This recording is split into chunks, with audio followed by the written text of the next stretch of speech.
Hey yo, c'est Guillaume de la Chain, ravi de te retrouver pour ce quatrième épisode de la série Bitcoin Yearly Cycle Low décembre 2026. Comme à chaque fois, on regarde ensemble où on en est dans l'évolution des différents éléments que je présente. Est-ce que on devrait pivoter ou non, en fonction de notre stratégie bien évidemment. Et j'en profite pour le rappeler, ce n'est pas un conseil ou quoi que ce soit.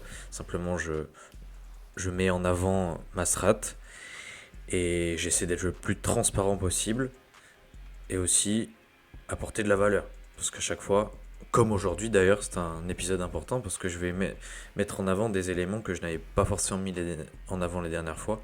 Donc, assis-toi confortablement ou allonge-toi, je sais pas, en fonction de ta position et apprécie. Enjoy. Alors, le base case, le cadre, le framework, c'est qu'à à peu près tous les 4 ans, c'est plus français que chaque 4 ans, tous les 4 ans à peu près, on a un yearly cycle low. Donc, novembre 2011, 2 dollars, second janvier 2015, 152, troisième, voilà, quatrième, et à présent, je m'attends à un cinquième yearly cycle low en décembre 2026. Mais donc là, je pourrais mettre aussi le plus ou moins égal, parce que ça pourrait se faire en fin octobre, comme fin décembre, comme en novembre, comme début janvier. C'est approximatif, mais en tout cas, c'est voilà, quatrième trimestre de 2026. Et le prix, pareil, on ne sait pas encore trop combien, mais ça devrait être plus que 15 000 dollars, je pense. Alors, pour rappel, un yearly cycle, c'est 8 weekly cycles. Et un weekly cycle, c'est environ 180 jours. Mais maintenant, j'ajoute, la fenêtre, c'est 24 à 42 semaines. Donc ça peut être beaucoup plus que 180 jours aussi. Là, les derniers weekly cycle lows se sont faits à peu près tous les 7 mois. Donc on est à 200, 210 jours, 220 jours dans ces eaux-là. Un weekly cycle, c'est 3 daily cycles. Et un daily cycle, c'est environ 60 jours. Et pareil, la fenêtre, c'est de 54 à 66 jours. Donc le cadre. Et là, ce que je spécule. Donc ce sera le dernier yearly cycle low en dessous de 100K. Donc je pense quand même que là, on va être en dessous des 100K. Et finalement, ce sera la dernière fois qu'on verra un BTC en dessous de 6 chiffres. On aura environ 15 à 20 trillions de quantitative easing autour du yearly cycle low.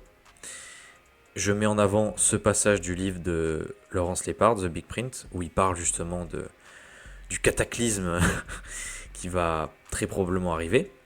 Pas le choix pour la Fed, même si pas mal de gens supposent, y compris moi, que c'est une démolition contrôlée. Ils savent très bien ce qu'ils font. Un DXY à 110 et plus, donc on verra à la fin sur les graphiques, entre autres. Une récession avec une courte période déflationniste, surtout ressentie sur les actifs financiers, là je précise. Parce que on verra pas forcément la différence au supermarché, mais c'est surtout au niveau des actifs financiers que ce sera observable. Et une purge absolue des cryptos, comparable à la dot-com bubble, et les meilleurs survivront. Aussi un S&P 500 Lost Decade, là j'aurais pu mettre le N du N, mais voilà, le S&P quoi. Or, donc l'or et Bitcoin vont dominer, par rapport notamment au S&P du coup. Et ma perception des choses, c'est que ça reste un jeu. This is a game. Voilà. Je prends le jeu très au sérieux, mais je n'oublie pas que ça reste un jeu. Donc aujourd'hui, on va voir pourquoi le S&P, donc le SPX, est en feu, avec un indicateur bullish. Le weekly cycle low a été validé, enfin, sur Bitcoin. Le prochain rate cut dans 10 jours. Prochaine donc baisse des taux directeurs de la Fed dans 10 jours. Et à la fin, on verra la traduction par la gauche et par la droite. Je vais réexpliquer de manière encore plus claire cette fois ce que ça signifie et surtout à quoi il faut s'attendre. À quoi il faut s'attendre lorsqu'on traduit un cycle par la gauche et à quoi il faut s'attendre quand on traduit un cycle par la droite.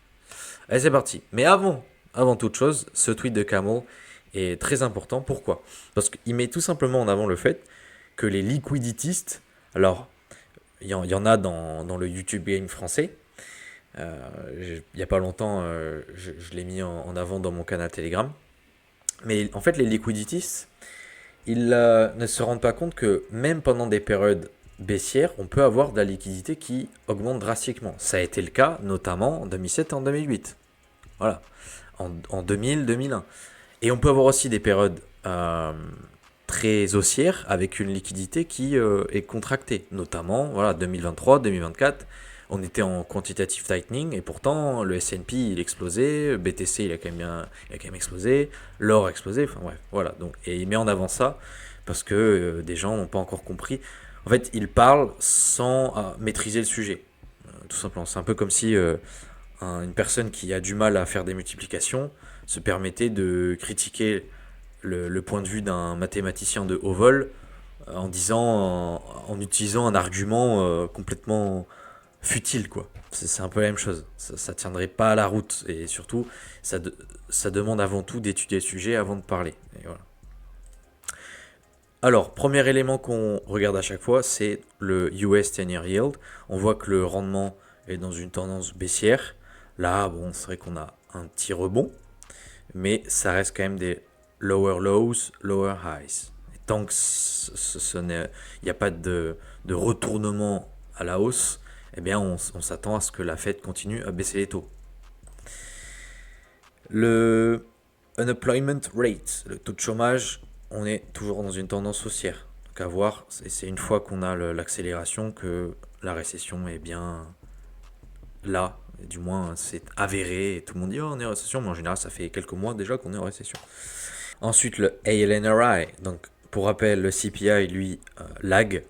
Et donc, si on observe ce métrique, le Apartment List National Rent Index, on se rend compte qu'on est déjà en plus que des inflations, on est en déflation. Donc, on peut dire, ouais, le CPI, il est encore haut, mais tôt ou tard, ça va se refléter, la situation va se refléter aussi dans le CPI.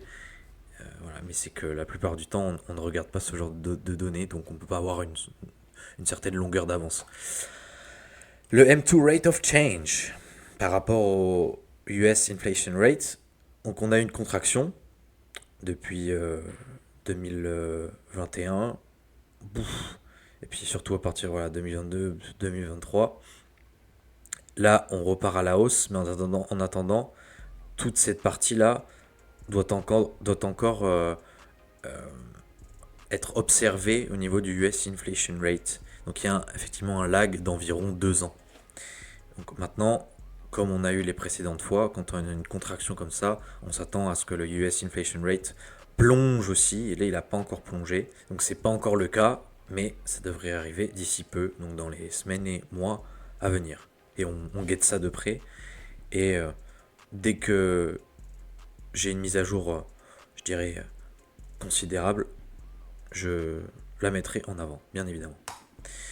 Lost Decade Case for the SPX, donc le S&P 500. On remarque qu'on a des phases de consolidation de 10 ans, voire plus, suivies de phases de rallye. Et donc là, consolidation, rallye, consolidation, rallye. Et là, consolidation. Et on a aussi un momentum qui est clairement en train de diminuer. Donc ça laisse présager la suite pour les années à venir. Donc forcément, il faut le savoir si on décide de dollar cost average dans cet actif. Il faut s'attendre à sous-performe finalement l'or et Bitcoin parce qu'on aura plutôt une dominance des commodités. Et qu'est-ce qu'on remarque quand on baisse les taux en période de récessionnaire? On a un S&P qui ne performe pas, du moins qui... C'est même pas qu'il ne performe pas, c'est qu'il finit à la cave.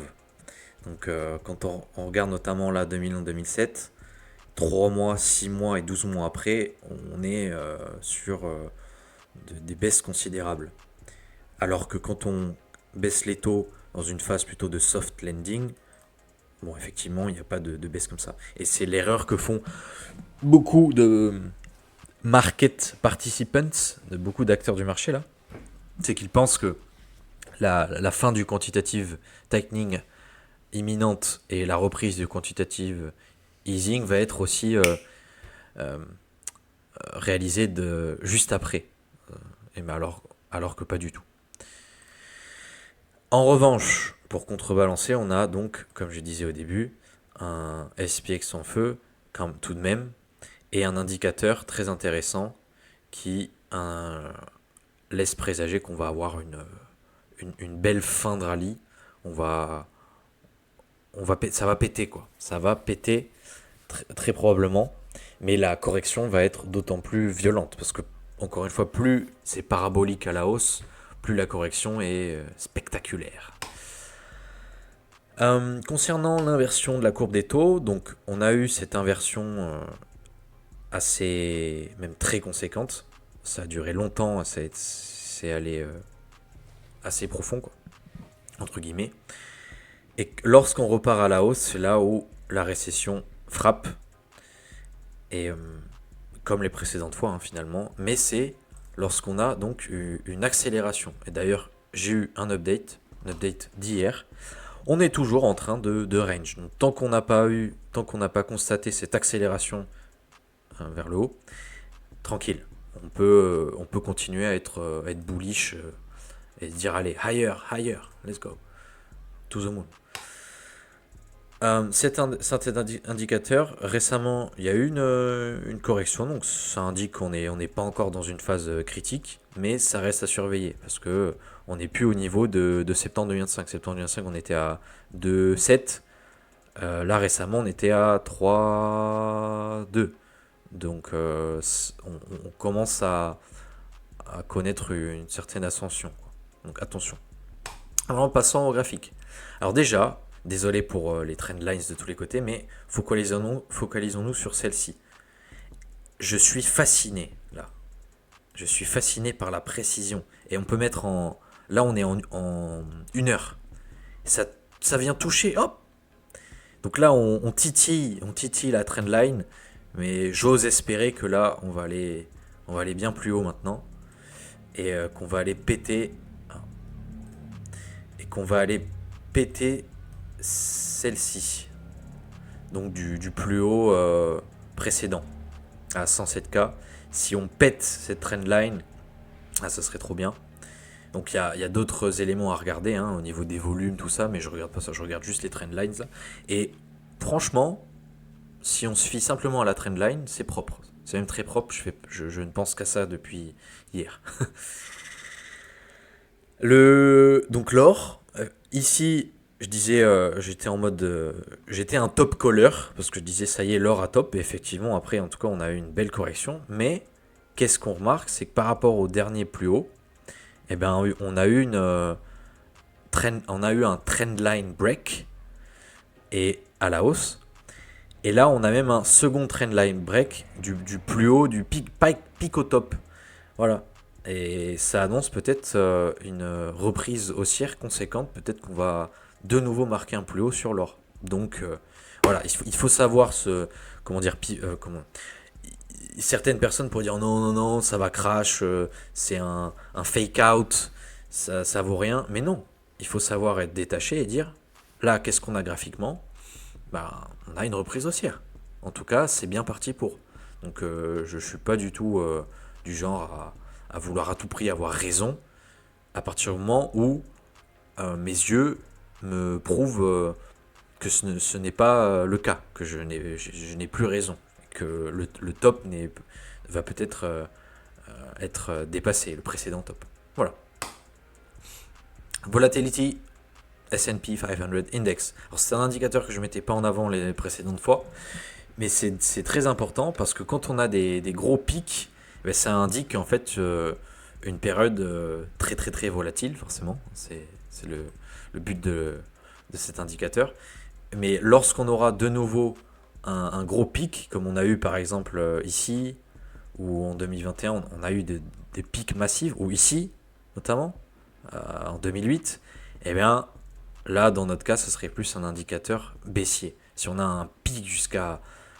On va taper les 35, 40, 50, vu la conjoncture actuelle, ce sera sûrement un signe de reprise, enfin de renversement baissier. Et par rapport au DXY, bon, j'ai un petit peu... Non, j'ai pas mélangé. J'ai pas mélangé, et on va voir après le graphique. Donc, le DXY, on s'attend à soit un retracement pour aller chercher le 3-year cycle low, un 3-year cycle low propre, parce que le DXY connaît des cycles de 3 ans et non 4 comme BTC et 8 comme l'or. Et donc on peut voir que, voilà, point rouge c'est à chaque fois le plus bas de le 3-year cycle low. Donc. Et donc là, on remarque que on a du mal à péter à la hausse.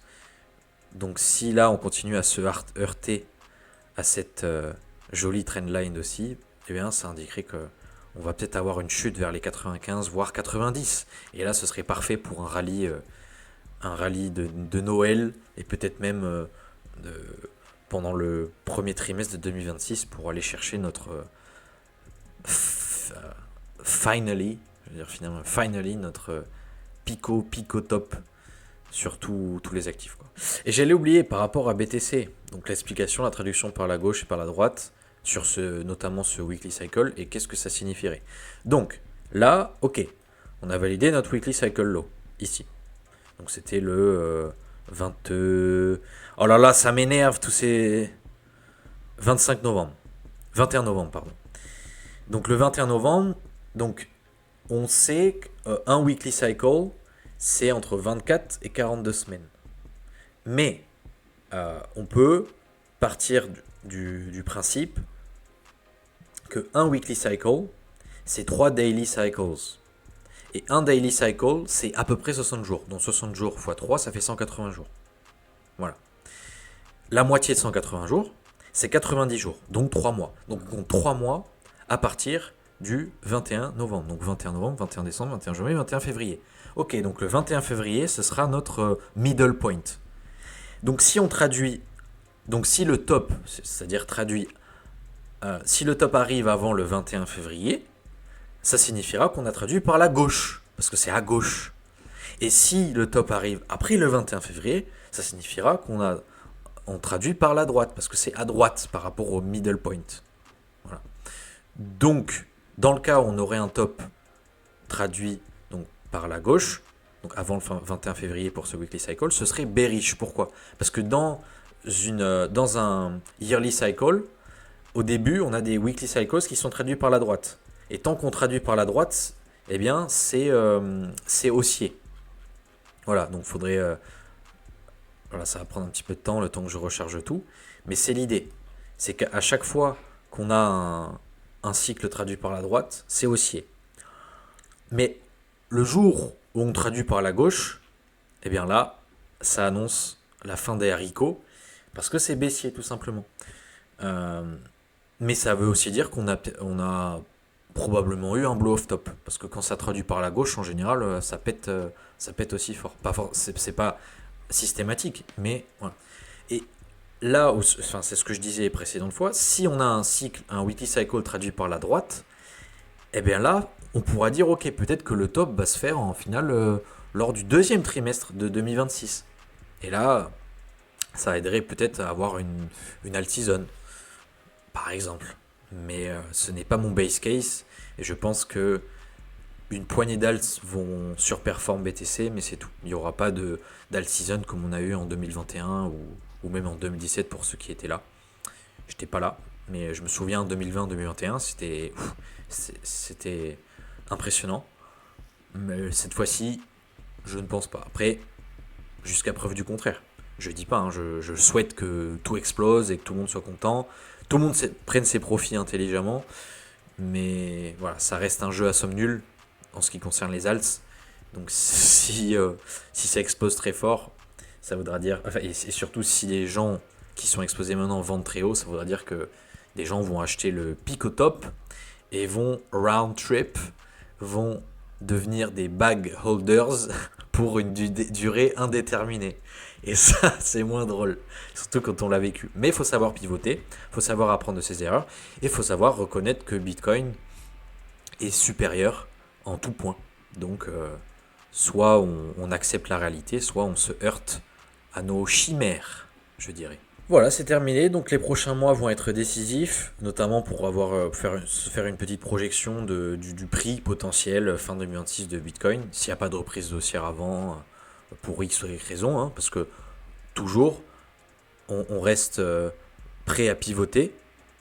Si jamais quelque chose nous indique qu'il y a un mouvement majeur, un changement majeur, hop, on pivote. On reste pas figé sur nos positions. Et c'est ce que je voulais mettre en avant avec l'or. Si j'étais exposé à l'or, eh bien,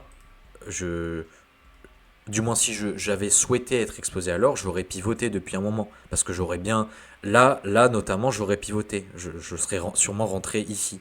Voilà, ou peut-être même dans cette zone-là, au cas où, reprise haussière. Mais je serais sûrement rentré ici. Donc voilà, c'est une question de souplesse d'esprit, ne pas rester rigide. Et donc d'ici quelques semaines, quelques mois, on aura sûrement la réponse donc pour notre top sur Bitcoin. Et on pourra dire, ok, si le top par exemple est 170 000 dollars et il s'est fait le 2 février 2026, par exemple, eh bien on pourra se dire, ok, 170 000 dollars moins 70%, ça fait tant, donc on peut s'attendre à un bottom dans ces eaux-là. Mais ce ne sera qu'une projection et pas forcément une prédiction exacte. Voilà. Mais dans tous les cas, ce qui compte le plus, ça reste la fenêtre de temps, de timing window, et pas le prix. Parce qu'on pourrait très bien, au final, avoir une période de latéralisation jusqu'à fin 2026, avec peut-être des petites reprises haussières, des petites reprises baissières, une sorte de range en fait, quelque chose de très choppy, pour au final, après, blast off fin 2026, début 2027. Et là, ça choquerait tout le monde parce que jusqu'à présent, effectivement, on a eu de gros retracements from top to bottom. Mais ça, c'est sur la table aussi. Une sorte de gros range. Et on aurait donc plus de mal à repérer le bottom par rapport aux précédentes fois. Mais on aurait quand même un cycle de 4 ans. Parce que ça repartirait à peu près... je vais y arriver. Parce que ce sera reparti à peu près 4 ans. Reparti entre guillemets, à peu près 4 ans après le novembre 2022, quoi. Notre dernier Yearly Cycle Low. Voilà, je m'arrête là. J'espère que cet épisode t'aura plu. J'espère que tu partageras à ton entourage parce que c'est très très important au fond. Là, on parle de position trading, de cycle trading, de macro économie, mais en attendant, ça reste the freedom ticket, comme dirait Michael Saylor. Cycle. Je finis par mélanger les pinceaux entre les noms et cycles. Mais ouais, c'est très important, à mes yeux en tout cas. Il faut avoir un minimum pris conscience qu'on est dans une phase de changement majeur à échelle mondiale et que les personnes qui tiennent le coup et qui restent ouvertes à toutes ces possibilités, eh bien je pense s'en sortiront plutôt bien. Ça ne veut pas dire que tout sera tout beau, tout rose, mais voilà. En revanche, ne pas s'intéresser à ce genre de choses, du moins, c'est même pas s'intéresser, j'aime pas, ça veut rien dire s'intéresser. Ne pas avoir la patience et la volonté d'esprit de se pencher sur ce genre de sujet, je préfère le formuler comme ça, eh bien risque de coûter cher. Car comme dirait un certain Under sur Twitter, on peut ignorer Bitcoin, mais on ne pourra pas ignorer les conséquences d'avoir ignoré Bitcoin. It was hard to know who was more crazy, me or everyone else.